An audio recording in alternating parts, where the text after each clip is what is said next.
Well, thank you for staying with Citizen TV. The conversation begins right now. We'd like to involve you as much as possible. Please send in your views. The question we're asking is, why does politics always divide Kenyans? At Trevor Mbidi at Citizen TV Kenya, use the hashtag Monday Report. Let me start by introducing my guest from my farthest right. Amos Matirong is here, Technical Lead, Networks and Community Engagement, IMLU. Thank you so much for making time. Dr. Rosalino Dede is also here, Chairperson, KNCHR. Asante sana for making time. Nerima Wako is here, Executive Director, Siasa Place. Thank you very much for making time. Sheikh Ibrahim Letome from SUPKEM. Asante sana for making time. Thank you. And Danvas Makori, NCIC Commissioner, is joining us online from Seattle in Washington. Asante sana for making time. And Sheikh, I'll start with you on this. And I'll ask you that same question that we're asking Kenyans. Why does politics always divide Kenyans? Very unfortunate, Trevor, because politics is not supposed to divide us. But look at the nature of our politics, ethnic-based. So we are divided along, our politics is divided along ethnicity. And you know, ethnicity is not a problem in itself because, Trevor, I did not apply to be born where I was born or to belong there. I think we should appreciate that it's in God's plan that we are diverse. Our constitution in the preamble states very clearly that we should be proud of our ethnic, cultural, and religious diversity. And then we should embrace that diversity and live as one country. But the problem is that even the politicians, as they go around, they seek support from their own ethnicity. And sometimes some of the utterances that they make ni wakati wetu wa kula, na watu wengine ni wakati wao wa kumeza mate. All these, you know, are very careless statements. And then after the elections again, instead of those people maybe who have won the elections, exercising humility, and accepting the win in humility and embracing those who have lost. Again, there is a lot of chest thumping. So there are many things that contribute to that, which is very unfortunate. Yeah. Nerima, what are your thoughts on this? Politics is very emotive. It reminds me of football and belonging to teams where it doesn't necessarily mean that your team is good. There's a history with your team, but Sheikh has already mentioned the tribal alignments around it, which makes it very complicated. But I think it's also the debate, the philosophical debate of the Republic between Socrates and Plato, where they were discussing when it comes to leadership, is it a leader that is feared or loved? And are you supposed to talk to the public about ideologies? Do people have the sense or the right mind to be able to make important decisions? Or are you as a leader, the one who's ordained by a higher being or authority, supposed to make those decisions on behalf of the people? Where we are in our politics, politicians say all sorts of things and make all sorts of promises, which now create this emotive tension amongst the people. Not necessarily seeing whether what they're saying is factual or whether what they are saying is something that should be permitted. Because some of the things that we see politicians saying is illegal. You cannot do that in a company. Someone would have lost their job with immediate effect, including individuals today who have uttered nonsense, who shouldn't be in positions of power. So we see a lot of politicians taking advantage of that power that's placed on them and that sense of authority, and that division is what we're seeing in the public, where public just continues to follow individuals even though they're doing the wrong thing. We have lost our stance in terms of leadership. Okay, we'll delve into that in just a bit, but Rosalie, I just want to get your views on this first before we start looking into the deeper issues of this conversation. Why does politics always divide Kenyans? Thank you, Trevor. I want to align with some of the thoughts already expressed. Probably just to add that in anything where there's choice, where we have to take sides, where there's a contest, then there's going to be push and pull. There's going to be left and right. There's going to be, division. So I think politics is just one of those things where we have to make a choice. And in making choices, we probably go very extreme in liking what we do and liking what we do not like. And I think that's why I don't think it's limited to politics. If you go to football, as she said, it happens. If it goes to religion, it happens. So I suppose in any event where we have to make a choice, there'll always be two sides. And where there are two sides, there's division. Yeah, but there's more to it we can discuss later. But I suppose politics is just one of those areas where there's choice, and choice gives people the opportunity to be on different and opposing sides. Matirong, what do you think? Thank you. I think I will also align with some of the thoughts that have been put across by the members of this panel. But also I will tend to shift a little bit because when we talk about the ethnicity, you know, someone once said that ethnicity is not the issue, but the real issue is when now the politicians will use that ethnicity to create tribalism, to create the division. And basically we know why they do that, because for them they have an interest, they have an agenda to achieve. So now the shift now should be, or the focus should be now on the Kenyan people, on the population. What is it that we are supposed to do as Kenyans? Yes, there are people here trying to charge us, they are trying to divide us along the lines, basically because of what they want to achieve, because of their ambition. But where is our sovereignty? I just appreciate what the Imam said, that you know, the Constitution talks about all sovereignty, all power belongs to the people of Kenya. So should we now maybe be asking ourselves at some point, are we as the people of Kenya surrendering our sovereignty, our power? Because, you know, there should be those checks and balances in the society, because it's one thing by someone saying something and it's another thing for you believing. So I think for me the focus, and this is basically, we've been able to take this shift as IMLU, trying to focus so much on the community, on the people, and what we can be able to change this narrative. Someone said that sometimes we focus on the top, bottom. We try to focus on the politicians, on the leaders, what are they saying? But basically, you know, we may, and we get despaired because we may not be able to change them. You see now, we've been talking about someone that is talking about one negative thing from morning up to now. They continue. You may not be able to change them, but you might be able to change the other people. You might be able to change the community, how people perceive to that, how people are going to react on that information. Yeah. Let me bring in Makori on this. Makori, you did an entire research on this as NCIC, and you called it Elections Bill and Norma. What did you find out as the main issues that are bothering Kenyans during politics? Trevor, thank you very much for having me. You know what is quite, I think, surprising, wasn't surprising also, that one of the main issues when we did the initial study that led up to the strategy for peaceful election, there are 6 issues or roadblocks to peace, okay? And one of them, the first one actually was lack of trust. So lack of trust between the citizens of Kenya, and the lack of trust between the citizens and the government. So between the Kenyans, we never used to trust each other. There was cultural violence. There's a number of issues that, of course, come up with that, because prior to that, when you dissent, rather than dissent peacefully or go to court, of course, it is easy to go to and cause violence. There were selfish politicians. But in a nutshell, Trevor, just to even chip in a little bit, if you don't mind, on what is being discussed initially as we go deeper, the reality is this is a complex issue. The reality is, number one, there is an issue of identity. Who are we? Am I my ethnic group first, or am I a Kenyan? Number two, let's not forget, by definition, democracy does divide. It's dichotomy. You have to choose between A, B, or C, or sometimes between multiple choices, or between A and B. So by definition, you are actually dividing. Lastly, in our Kenyan context, which also came to in our study, there's the history of our country. Let's not forget the structural issue, the main driver. Everything has been said here is true, but it is not the main issue. The main issue is the structural issues that we have as a country. Prior to devolution, he who governed and had, and in any sense, decided where the national cake or development goes to. So it was an issue of survival, development, money, and that's why for a long time a large portion of our country was marginalized. Structurally speaking, there's no roads, there's no schools, and certain parts were developed. So it was actually an issue of survival and life.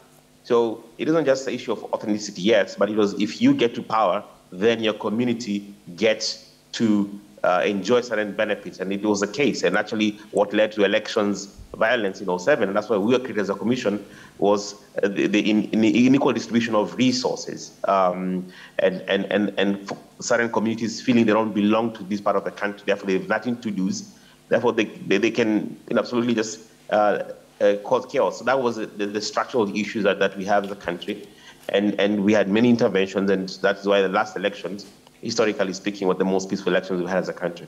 Yeah, and Sheikh, this is an interesting conversation that Danvers is bringing up because you also mentioned it, the wakati wetu wa kula part of it. Yes. But isn't this just a perception issue? Because there's this belief that if somebody is appointed, that the entire community is not appointed. I know people who come right from the president's village and they are not doing as well as the president. So what is the problem here? Is it just a mindset of the people, or is there a reality that there is resources associated with political positions? I think it goes beyond just the mindset. Let us look at the history of the country. It's like when a person from my ethnic community is there, the belief is that, and actually the reality on the ground is that people from that community, the region from which the president or the person who is in charge of sharing the resources will benefit from that. And haven't you heard about rewarding loyalists? We've had it. And is it just a perception? It is real, and we see it. So, Trevor, I think it's the high time as Kenyans, we call a spade, and see when and where the rain started beating us and address the issue. It's like when you go to a doctor and you have an ailment, but you keep on hiding. I have an ailment where a certain part of my body, you have to show that part of the body. For me, it is real that people always associate leadership of the country, political leadership with the country, with the distribution of resources. And that's why even the utterances of politicians, this is our time. And we have seen even after elections, some people high up in authority, they even have the audacity after elections. And you would expect people now to calm down, stop beating the drums of war, of campaigns, and they'll tell you, but you people, you did not elect us. You people did not vote for us. So that makes people feel that it is really, I'll only benefit when a person who associates with me, maybe because of the region they come from, they speak the same mother tongue with me, I'll benefit from that. And it is really, it's not just a perception. So it goes back to the history of the country. And until we go back and address those mistakes that we made in history, I think this is a problem that is going to keep on haunting this country until I don't know when. Sheikh, I understand where you're coming from, but the reason why I'm wondering whether this is a perception thing is because, yes, it is true that the loyalists will be rewarded. Oh, yes. The fact that they are from the same ethnic background as myself has literally no impact on me unless I pick a leader who prioritizes devolution, for example. Isn't that what devolution was meant to address? Of course, that is what it is. But you see, there is also the expectation. Look at it this way. In history, we have seen, historically in this country, we have seen, since independence, the region from where the president comes in benefits. We know that. Let us not talk even about individuals, but you'll find that the larger percentage of the people who benefit when the person from their ethnicity is up there are people who come from the same ethnic community. And our politics is not based on issues, it's personalities again here. We don't elect a person because this person actually is going to take care of the issues that are affecting us. But as long as it's my person, then I'll vote for that person regardless, with the hope that I'm going to benefit. In the long run, I might not benefit as an individual, but generally, the people from the community of the person up there, because it's the one who decides how the resources are distributed, how positions are distributed, they end up benefiting. So we need to address that. Yeah. Nerima, you also mentioned the tribal alignment, but has devolution helped, or has it even made it even worse? Because we know that they are supposed to have an ethnic diversity in the appointments, but most of the time it's the people who come from that region who get those appointments. So devolution has helped in terms of access to resources. There are particular counties that would receive much less in terms of resources from the national government prior or before devolution. And so we are seeing a sense of their existing now. But even when we look at the history of those particular counties, they still feel a sense of being excluded from the national pie. And you can even see it in terms of national leadership. So I would say that devolution has reduced it, but it's still there, because the issue that we're having now with the counties is conversations around clan. You know, majority clans are now taking over particular positions and leaving out minority, smaller tribes to sort of scavenge for the remaining seats. And it's an issue. And I believe that it's something that we have to take inclusion more seriously and more passionately. Because even when we look at our constitution, it talks about our diversity and accepting our diversity. But then when you look at what happens on the ground and on paper, we do not recognize that. And the reason why it's concerning is when you have a population that's very young, and a lot of the population doesn't have access to opportunities or employment, then they will be utilized and used by bad politicians to continue to spread this division. So Kenyans are very peculiar because we can see it as an issue, but we will make jokes around it. You saw people joking around, what do you need as a starter kit to join government? They were saying a brown jacket.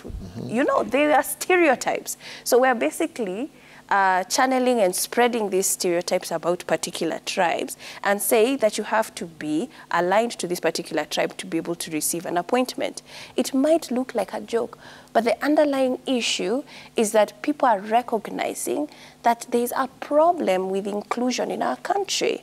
And this is the thing that we are discussing tonight. How can we have inclusion that allows for diversity, for us to recognize our diversity and see the importance of diversity, and making sure that resources, because at the end of the day, the main question here is, are resources getting to the grassroots? People feel this is the only road we must take. We must have leadership to have resources to the grassroots.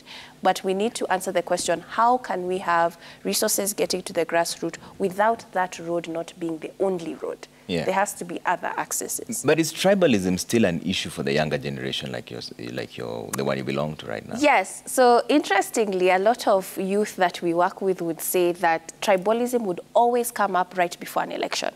Amongst their friends themselves, it never comes up. But as soon as it's time for an election or selecting a partner, that's when now your parents will start coming and asking you, they're from where? What's their last name and their family? That's now where that question comes in. So for the younger generation, tribalism actually comes from parents. It's not from them. And then it's always right before an election period, because you're finding groups clustering themselves based on their coalition and saying this is where our tribe is, so this is the direction that we're all taking, and you included. Yeah. But that's why we also saw a lot of young people not participating.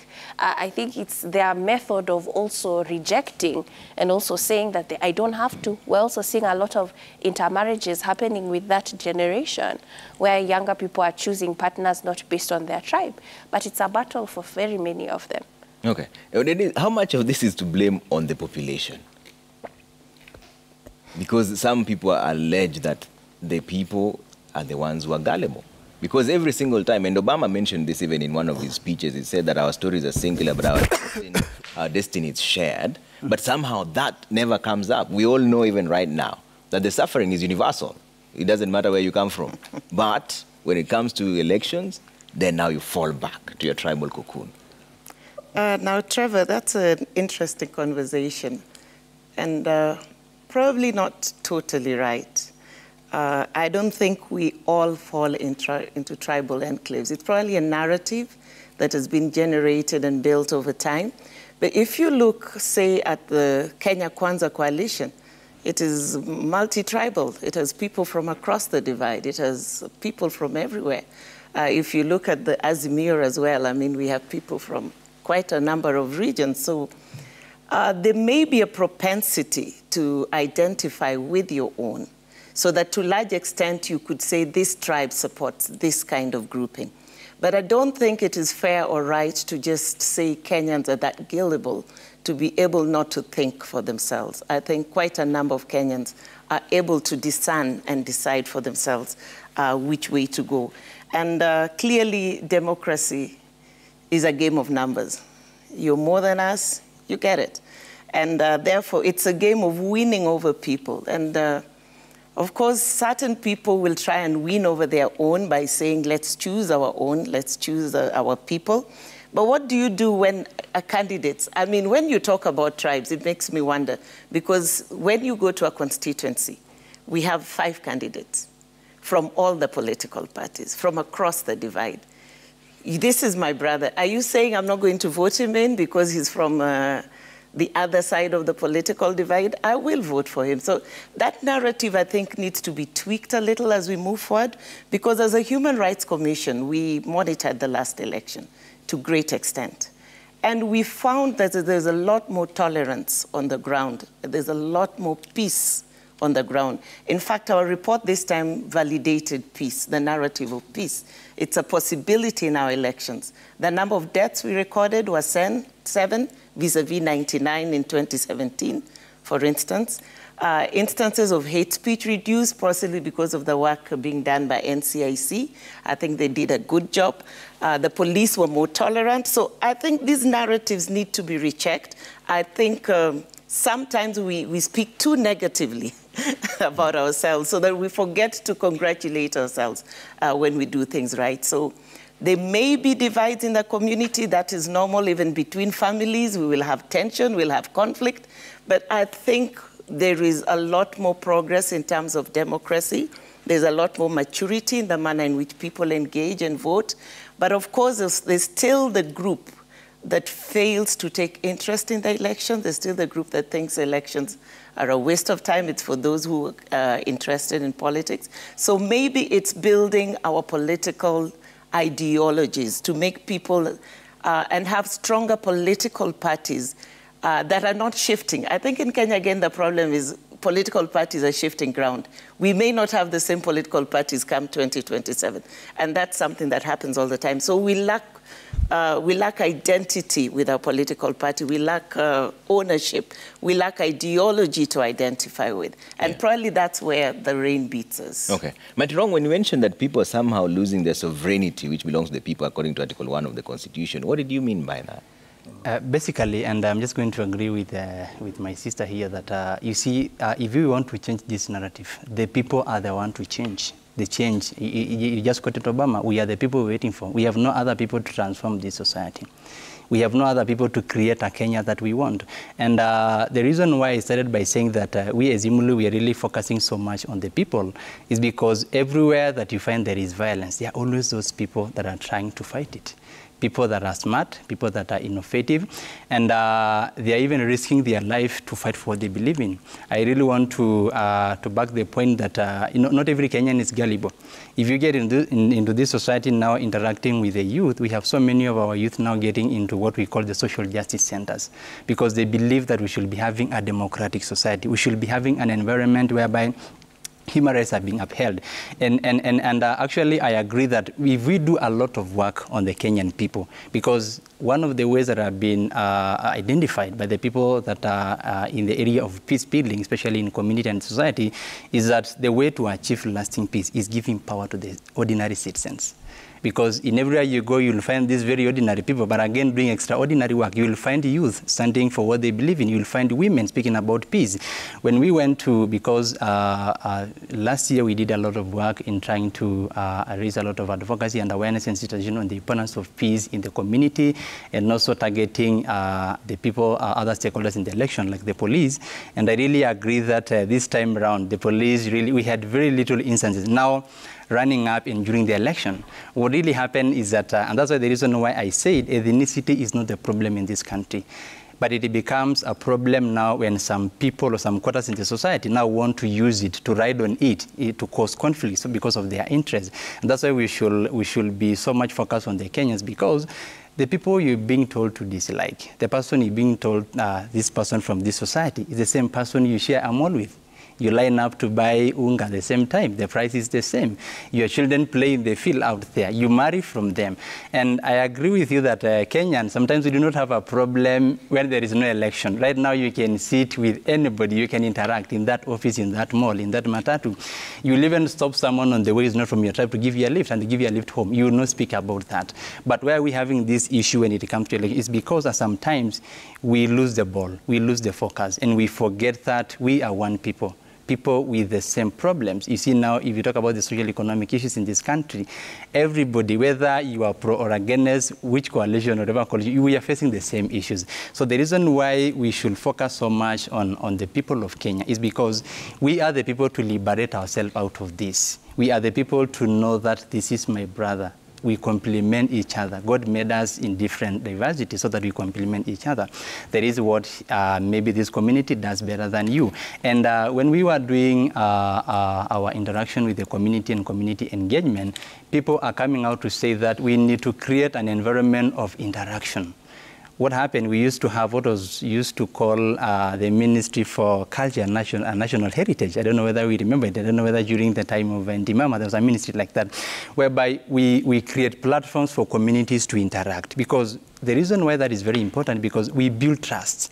People get to, you know, sometimes we believe on this narrative on what someone else is saying, but wait until you get an opportunity to interact with that person, you will get to understand the side of their story. You get now to understand how they complement you.